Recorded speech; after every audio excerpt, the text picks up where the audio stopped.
பொண்ணுங்களும் பொண்ணை பெத்தவங்களும் தயவு செஞ்சு இந்த ஒரு தப்பு மட்டும் பண்ணவே பண்ணிடாதீங்க. ஆகஸ்ட் 14ஆம் தேதி வெளியான பிராட்காஸ்ட்ல பாத்தீங்கன்னா ஒரு சுவாமி விவேகானந்தா டாக்டர் சொன்ன விஷயம் தாங்க இது.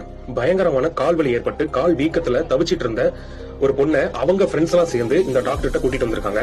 இந்த டாக்டர் அந்த பொண்ணு கிட்ட என்ன ஆச்சுமா, எதனால இப்படி பெயின் ஆச்சு, என்ன ஆச்சுன்னு கேட்கறப்போ அந்த பொண்ணு சொல்லியிருக்காங்க, ஒரு 3 நாட்களாவே இப்படிதான் இருக்குது. எதனாலன்னு டாக்டர் கேட்டப்போ, எங்க வீட்டுல ஒரு பூஜை நடந்துட்டு இருக்கு, அந்த பூஜை அப்போ மாதவிடாய் ஆகக்கூடாதுன்னு சொல்லி அந்த பூஜை முடியற வரைக்கும் எங்க வீட்டுல பாத்தீங்கன்னா அந்த மாதவிடாயா தள்ளி போடுறதுக்காக 3 நாளா டேப்லெட் எடுத்துட்டு இருந்திருக்கேன். எங்க வீட்டுல சாப்பிட சொல்லி கட்டாயப்படுத்திருக்காங்க. இந்த டேப்லெட்னாலதான் எனக்கு இந்த பிரச்சனை வந்திருக்குமா அப்படின்னு டாக்டர் கேட்டிருக்காங்க. டாக்டரும் அதனால கூட இருக்குமான்னு சொல்லி ஸ்கேன் பண்ணி இருந்திருக்காரு. அப்பதான் ஒரு கொடூரமான விஷயத்தை டாக்டர் அந்த பொண்ணு கிட்ட சொல்றாரு. என்னன்னு பாத்தீங்கன்னா டிவிடி அப்படிங்கிற ஒரு சிம்டம்ஸ், அது ஒரு பிளட் கிளாட்னு சொல்லுவாங்க. அந்த கிளாட் வந்து கால்ல ஆரம்பிச்சிருக்கு, அது அப்படியே மெல்ல மெல்ல மேல போய் நுரையீரல்ல பாதிச்சு மூச்சு திணறலை ஏற்படுத்தும். உடனே டாக்டர் பாத்தீங்கன்னா அந்த பொண்ணோட அப்பாவுக்கு கால் பண்ணி, உங்க பொண்ணுக்கு இந்த மாதிரி ஒரு டிவிடின்னு ஒரு சிம்டம்ஸ் வந்திருக்குது, இது ரொம்ப கொடூரமான விஷயம், சீக்கிரமா ஆரம்பத்திலேயே அட்மிட் பண்ண சரி பண்ணிடலாம் அப்படின்னு சொல்லி இருந்திருக்காங்க.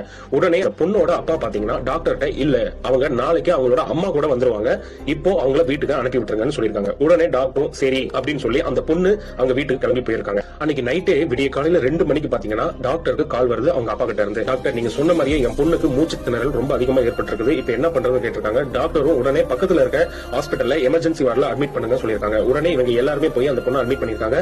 ஆனா ஒன்னும் பண்ண முடியல, அந்த பொண்ணோட உயிர் போயிடுச்சு. இந்த காலத்துல கடவுள் நம்பிக்கையை விட மூட நம்பிக்கை தான் ரொம்ப அதிகமா இருக்குது. மாதவிடாய் அதாவது அந்த பொண்ணோட பீரியட்ஸை தடுக்கிறதுக்காக 3 நாள் போட்ட டேப்லெட்னால அந்த பொண்ணுக்கு இப்ப உயிரே போயிடுச்சு. அந்த பொண்ணு இப்ப இந்த உலகத்துல இல்ல. இயற்கையை தடுக்கணும்னு நினைக்க கூடாது. அப்படி தடுக்கணும்னு நினைச்சா நம்ம உயிரோட இருக்க மாட்டோம்.